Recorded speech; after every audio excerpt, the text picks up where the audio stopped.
Hi friends, আজকে আমার মেয়ের বার্থডে, ওই জন্য সকাল থেকে খুব ব্যস্ত ছিলাম। আর এদিকে এই বেড কভারটা নেওয়া হয়েছিল মেয়ের বার্থডের জন্য, ওই জন্য আজকে বিছানাতে পেতে নিয়েছি। তো কেমন লাগছে জানাবে। আর এদিকে এই এক পাতা ডিম এনেছে, এটা আমার পুরোটাই লাগবে, সমস্ত ডিমের মধ্যে দিয়ে দিয়েছি। তো 4টা ডিম ফাটা ছিল, ওই জন্য 4টা আর দিইনি। তো এটা এখন প্রেসার করে হালকা করে একটা সিটি মেরে নিব, তাহলে আমার ডিম সেদ্ধ কমপ্লিট হয়ে যাবে। তো সামান্য একটু লবণ দিলে কি হয়, ডিম ফাটে না।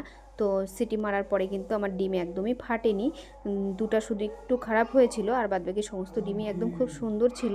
তো ডিমগুলো এখন ছাড়িয়ে নিচ্ছি, কারণ আজকে আমাকে একাই সমস্ত কাজ করতে হচ্ছে। ওর পাপা ছিল দোকানে, আর বড়দের কাউকে বলা হয়নি, যার জন্য সমস্ত কাজের চাপ কিন্তু আমার উপরেই পড়েছে। তো ডিমগুলো ছাড়ানো হয়ে গেলে আমি রান্নাঘরটাকে পরিষ্কার করে তারপরে রেডি হব। আর ওদিকে ঘর সাজানোর জন্য ডেকোরেশন হচ্ছে। তো হলুদ আর সাদার মধ্যে বেলুন আনা হয়েছে, জানি না কীভাবে কি সাজাবে। তো পরের ভিডিওতে তোমাদেরকে দেখাবো কেমন কি সাজিয়েছে।